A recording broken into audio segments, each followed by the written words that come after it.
Thank you very much, Board. It's been a very long time since I've been here. This is Deborah Taveras with StopTheCrime.net. I say that because there is a very significant YouTube there on Stop the Crime. And one of the reasons why I was not here for 2.5 years. I used to be a regular attendee here. But Pacific Gas and Electric was intercepted with a download of documents professing the fact that they were going to be using directed energy weapons satellite-based on Sonoma County. That has been up on YouTube with the plan to burn up Northern California. We discovered that Pacific Gas and Electric is operated by and large by Rothschild. Rothschild owns Weather Central and also has a large hand in weather modification globally. And I'm so sad to be here today because I have family members that lost homes. And I live in a county that I call home that is being literally overrun by a power that has not yet been discussed. And I'm horrified and sad to be here right now. Very sad. But the plan to burn up Northern California was real. It was your first early warning. And there were emails that were sent to other government officials knew about this. And I would ask you please to watch the YouTube, listen to it, because the second plan of burning up Northern California hasn't yet happened, but it will. It will happen. So Pacific Gas and Electric is Rothschild. Everybody listening can type in PG&E followed by Rothschild. You can also type in Edison International in Southern California, followed by Rothschild. You will in fact find out that Rothschild is behind all of the utilities nationwide. This is why our grid is not hardened up against an EMP, electromagnetic pulse. We are literally, here as a country and a society, and here in Northern California and elsewhere, at the hands of something larger than what we realize. And I was quiet for 2.5 years. That's why I haven't been here. But I'm here now, and I'm just telling you this. You had an early warning, but you didn't pay heed. It was too outrageous and too outlandish to believe that it was real, but it was. Deborah Taveras, Stop the Crime. Thank you. Okay, This is Jamie Lee. I'm here with Deborah Taveras, and we're at the 575 Administration Boulevard, or Road, the administration building that's holding a meeting today. And here's Deborah Taveras, who's been attending the meeting all morning. And we want to get a little bit of what she's seen. It's been a pretty incredible morning. But before we start that, Deborah, why don't you hold up the newspaper from this morning of the Press Democrat and open it up there, just unfold it. And what they're showing here is that they found archaeological, historical native Pomo artifacts in the, I don't know if it's Coffee Park or Fountain Grove, but effectively this will become a historical site where they won't be allowed to rebuild based on Native American history. And so this is another way they're going to keep people from reoccupying the land. Glen Ellen. Glen Ellen it is. And we expect to see more of these finds come out. So Deborah, what did you see today in being there for the first 3 hours of this full-on meeting that includes a bunch of media, Board of Supervisors, FEMA, and who else is here? Okay, so I'm here today because we received a media advisory of this meeting held in at the Sonoma County Board of Supervisors. And it says they invite community members to attend and provide input to guide post-fire recovery efforts at a workshop on infrastructure today, Tuesday, February the 27th, 2018. And there will be other local, state, and federal officials will be taking part as well.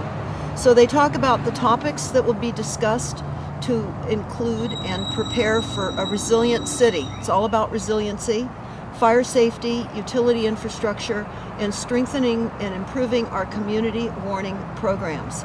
So I want to go over some of the things that I heard in this meeting. It's very diabolical. All the perpetrators of this event are here. They're building up from a planned disaster by the use of directed energy weapons, which you can hear that interview in full by Googling the plan to burn up Northern California. This is on your site, StopTheCrime.net. Yes, and I am, of course, Deborah Taveras, and I do run the website StopTheCrime.net, where you can find that plan to burn up Northern California as well. But the agenda here today by the perpetrators here in Northern California was to again discuss the community warning program, preparing for a more resilient county. Now, for many of you, I've reported on resilient cities. I would recommend that you go to the YouTube Kill Cities by Rothschild and Rockefeller to understand what resilient planning is all about in your town. This is happening here in Sonoma County, but it's an extension of UN Agenda 21 policies and all the policies in your cities to reduce greenhouse gas emissions. And they're talking about fire safety, utility infrastructure, impact on fire infrastructure, and a discussion. Now, I was able to speak for 2.5 minutes in the first session today, and I told them their first early warning sign was from the emails that Pacific Gas and Electric and PG&E sent 3 years ago, and that it had been out on the internet, and they didn't attend to this. There was no attention paid to this. It was too outlandish to have PG&E and Pacific Gas and Electric talk about the use of satellite lasers on Northern California. And specifically, they said Sebastopol, which is, of course, in Northern California. But there is a second plan on that discussion, the plan to burn up Northern California too, and I advise them that that has not yet happened, but it will.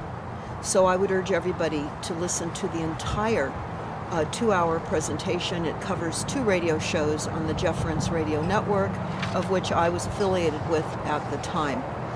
But today's meeting is diabolical. This is really like a deadly computer game going live. What do I mean by that? Well, they're talking about deploying cameras throughout this area. They say that it will take about 30 cameras, 20 to 30 cameras. They will have a 150-mile range. They will have infrared so that you can observe in real time, 24 hours around the clock. And they say that it will be a hardened network, and it will be tied up and connected to Amazon in the cloud.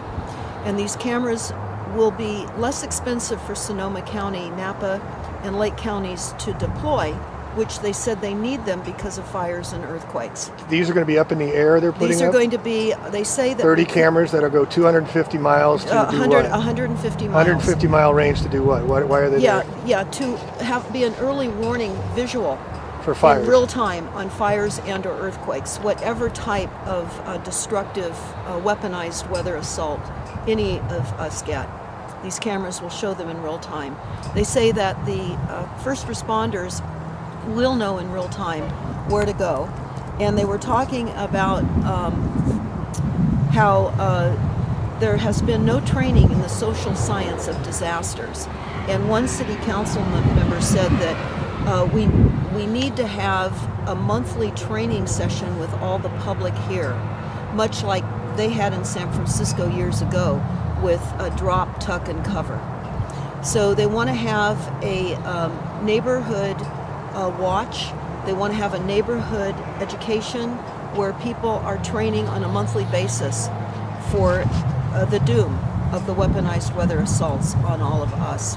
Which can also be used as see something, say something, Absolutely. Turned around on us and spying on each other. Yeah, in fact, that is exactly what they're saying, Jamie. They're saying that this has got to go from top down into our neighborhoods.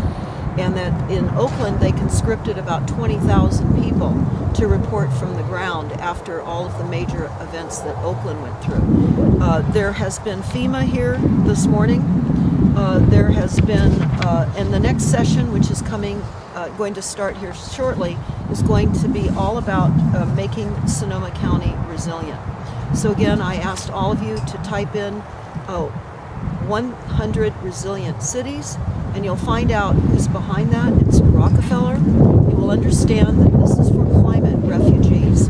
This is what they are doing globally now and in the United States. They are creating climate refugees to herd us in to available housing after they have literally destroyed the housing that is available to us. And as we pointed out as we started this program, already showing why some homes will not be able to be rebuilt because of the unearthing of relics ancient artifacts. This is going to expand. We're going to cover this locally. We're boots on the ground. We're coming live right now. Again, today is a very monumental day here in Sonoma County. We will be posting this entire meeting on stopthecrime.net so that you can watch it in segments. It is something extremely important. I realize that it is a long post, but there are segments in it that all of you need to take the time to watch and listen, because this is headed to you. And this is as a result of a weaponized weather assault. And that is now the new norm, increased weaponized weather assaults. We have been told that fire season in California will no longer be just a fire season as it had been in the past. It will be all year long.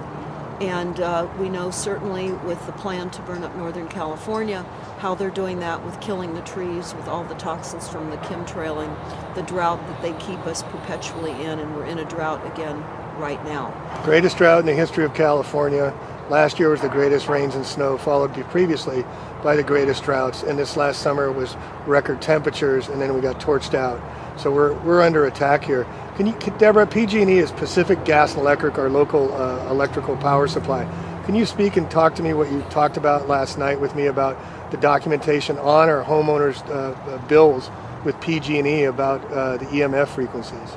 Yes, actually, I will be putting that up on stopthecrime.net, but the bill inserts in our monthly billing with Pacific Gas and Electric and also Southern California Edison. Any of you listening right now can just type in and look at your bill inserts online about the explanation of EMF, electromagnetic frequencies. They describe electromagnetic frequencies as something that is common to our use of electricity and appliances, etc. They are saying that the health deficits of electromagnetic frequencies is inconclusive by international, national, and California standards. While they say there's no known health effects or problems from the electromagnetic frequencies, they then negate what they say by saying, but it is inconclusive, and consensus requires that they continue to review the subject. So what is happening in our bills is the admission from our electric companies and gas companies that they are saying that it in fact does cause health damage.